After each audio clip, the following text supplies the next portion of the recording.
வணக்கம் நண்பர்களே! இன்னைக்கு தாய்மாமன் சீரியல்ல பார்த்தீங்கன்னா, டவுன்ல ஒளிஞ்சுகிட்டு இருந்த பூங்கொடிய எப்படியோ நம்ம அழகர் கண்டுபிடிச்சு கொண்டு வந்து சேர்த்திர்றாருங்க. சேர்த்திட்டு அவங்க கிராமத்திலேயே அவங்களுடைய கல்யாணத்த பண்ணணும் அப்படின்னு மஞ்சமலை சொன்னதுனால, அவங்க ஊருக்குள்ளேயே அந்த கல்யாணம் ஆகப்பட்டது நடக்கப்பட போகுது. அப்ப பார்த்தீங்கன்னா, ஒரே மாப்பிள்ளை விருந்து, சடங்கு, சம்பிரதாயம்னு தடபுடலா போயிட்டுருக்குதுங்க. இந்த டைம்ல நம்ம மஞ்சமலை தனியா பார்த்து பேசுறாரு.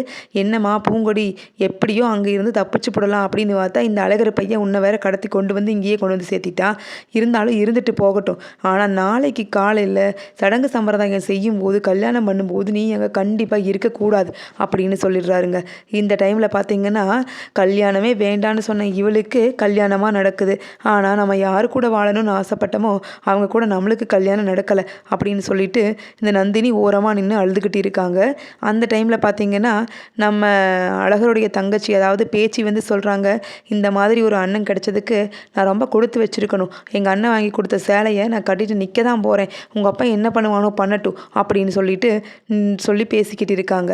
அந்த டைம்ல தாங்க நம்ம பேச்சியுடைய அண்ணி பார்த்தீங்கன்னா, அவங்களுடைய நாத்தனாருக்கான ஒரே எமோஷன்ஸ். அதாவது அவங்க நாத்தனார் மேல பாசம் இருக்குது இல்லையோங்க. ஆனா நம்ம ஹஸ்பண்ட் அதாவது நம்ம கணவர் ரொம்ப ஆசைப்பட்டுட்டாரு. நம்ம தங்கச்சிக்கு அவரு இந்த சேலைய கட்டி பார்க்கணும்னு ஆசைப்பட்டுட்டாரு. அத நம்ம நிறைவேத்தியே ஆகணும்னு சொல்லிட்டு அந்த சேலையும் குடுத்துட்டாங்க. இப்ப பார்த்தீங்கன்னா, கல்யாண வேலைகளுக்கு நடுவுல இனி நடக்க போற அத்தியாயத்துல மாயாண்டி பயங்கரமா அவமானப்படுத்தப்பட போறார். அதாவது அழகர் விடுவாரா அப்படிங்கிறதாங்க சந்தேகம். நம்ம அழகர் எப்பவுமே புத்திசாலி இல்லைங்களா? அவர் கரெக்டா கண்டுபிடிச்சு சொன்னாரு. ஆனா இந்த நம்ம மாயாண்டி எல்லாரையும் நம்புறவரு. எப்பவும் போலயே நியாயம், நீதி, நேர்மை இருக்கிறவரு. இல்ல அழகர் அப்படிலாம் செய்ய மாட்டாங்க. பூங்கொடி நம்ம வீட்டு பொண்ணு தானே, அதெல்லாம் சொன்னா கேட்டுக்குவா அப்படின்னு சொல்றாங்க. ஆனா பூங்கொடி இந்த அளவுக்கு பண்ணுறதுக்கு காரணம் நம்ம மாயாண்டி கொடுத்த இடம் அப்படின்னு கூட சொல்லலாங்க. அவர் தன்னோட பிள்ளைக்கு பதிலாக அந்த பிள்ளையை வச்சு பார்த்தாரு. ஆனால் அந்த பொண்ணு பார்த்தீங்கன்னா அதுக்கான மரியாதையை கொஞ்சம் கூட அவருக்கு தரலை. கண்டிப்பாக இந்த காலையில் பார்த்தீங்கன்னா பூங்கொடி எங்கேயாவது ஓடி போக போகிறாங்க. நம்ம கல்யாணம் நிற்க தான் போகுது. அப்படி துரத்திட்டு போகும்போது நம்ம அழகர் பார்த்தீங்கன்னா காலையில் என்னடா இது இவளோட ஒரே வேடிக்கையாக போச்சு. நேற்று பார்த்தா போய் துரத்தி கூப்பிட்டு வர வேண்டியதாக இருக்குது, இன்றைக்கி பார்த்தா போய் துரத்தி கூப்பிட்டு வர வேண்டியதாக இருக்குது. இவ கூட கல்யாணம் பண்ணா என்ன பண்ணாட்டி எனக்கு என்ன, நான் கேட்டேனா, எங்கள் அப்பா சொன்னால் அடங்குறானா அப்படின்னு சொல்லிட்டு மனசுக்குள்ளே நினச்சிக்கிறாரு.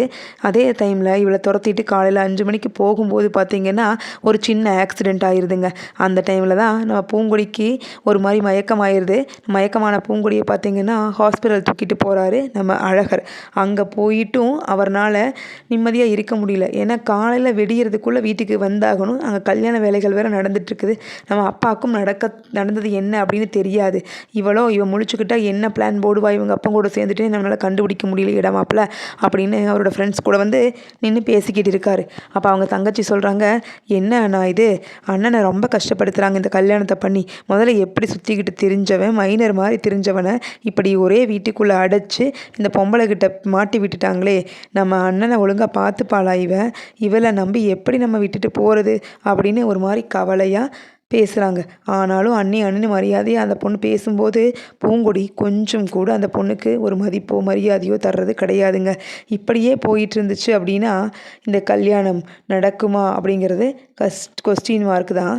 அப்படியே நடந்தாலும் ஒரு டைம் எப்படியோ நடந்து முடிஞ்சிருச்சு. 2வது டைமும் இந்த அழகர் பையன் விட மாட்டான். அவங்க அப்பாவுக்கு மான மரியாதை போகும்னு கட்டி வைக்க தான் போகிறான். அப்படி கட்டி முடிஞ்சாலுமே பூங்கொடி சும்மா இருக்க மாட்டா.